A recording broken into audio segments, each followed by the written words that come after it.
The call came as I watched snow melt on the balcony railing of my Swiss villa, slow, like a dying memory. Her name flashed across my phone, daughter-in-law. I answered, more out of boredom than affection.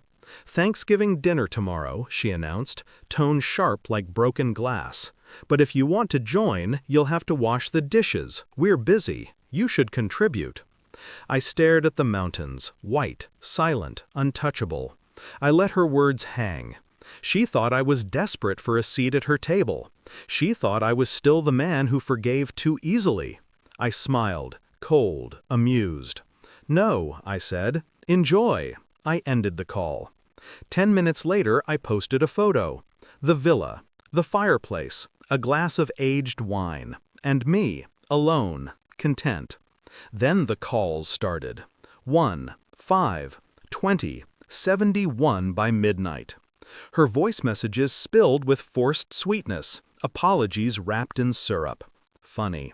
6 months ago, my wife walked out with her suitcase and a smirk, back to her bad boy ex-husband. Said I was too nice, too boring, too stable. Back then, I bled quietly. Now, I only feel distance. It started the evening she came home smelling of expensive cologne, one I didn't own. She avoided my eyes when she dropped her handbag, smiled too brightly, laughed too quickly, like a guilty child rehearsing innocence. "I met Daniel today," she said casually, her ex, the man who once left her crying on the pavement at 3 a.m. "That's nice," I replied, voice steady, heart trembling. That night she slept with her back to me, cold shoulders, colder silence. I wondered when warmth had left us. Was there a moment, a line crossed, or was it always fate pretending to be love? Over the next days she changed. Phone always in hand, messages typed with a shy smile, the shower running longer, perfume stronger. She said I was too predictable, too soft. She craved danger, chaos, adrenaline, the kind of love that bruises. I listened, and something inside me broke, not loudly, but like frost cracking under a quiet footstep. Still, I didn't accuse. I observed. I stored pain like ammunition. I began to wake at 3 a.m., staring at the ceiling, pulse steady, mind sharp. She chatted late nights, whispers through the bathroom door. I pretended to sleep. My eyes were open in the dark. I mirrored her calmness, made breakfast, kissed her goodbye, played the role of the fool she believed me to be. One afternoon she left her phone charging, unlocked, messages open. I stood there, frozen, reading. "Daniel, when are you coming back home?"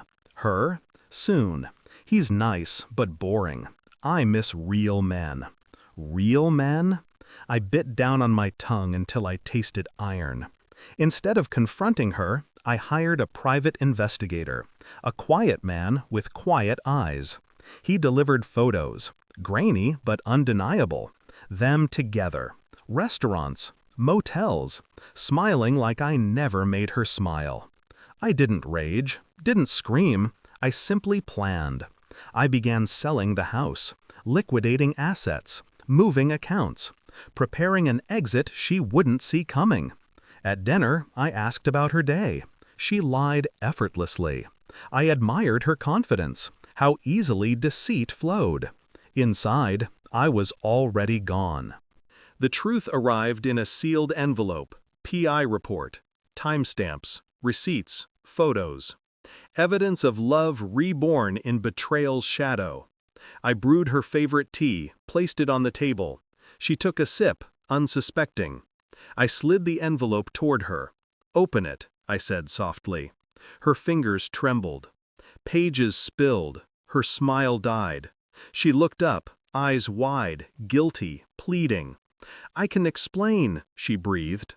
"I know," I replied. "You already have." No shouting, no threats, just a calm ending. She wept, collapsing like a tower built on lies. She begged I not leave. Said Daniel wasn't what she expected.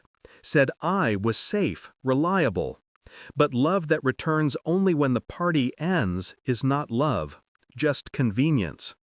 I didn't argue when she packed and left for Daniel. I helped carry her bags, smiled as she walked away, believing she won. The universe has humor. Within weeks, Daniel lost his job, then his apartment. Addiction resurfaced.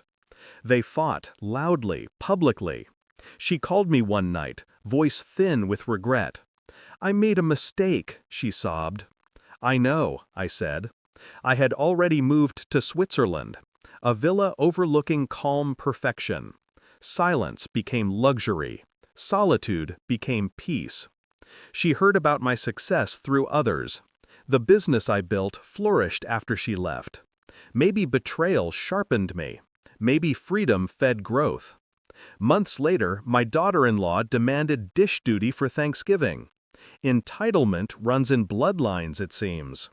My simple "enjoy" ignited curiosity. When she saw my villa photos online, her voice messages shifted, from arrogance to desperation. "Father, we would love you here. We're sorry. Please call back." Her mother, my ex-wife, messaged too. "We need a place to stay, just for a while. Daniel is gone. I have nothing. Please help me."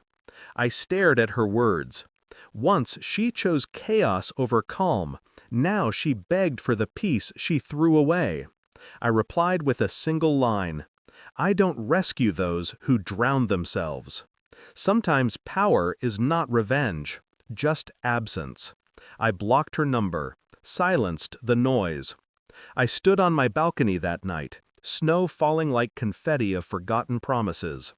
The world felt clear, cold but honest. I realized I never lost her. She lost me, and that was punishment enough. I raised my glass to the silent Alps.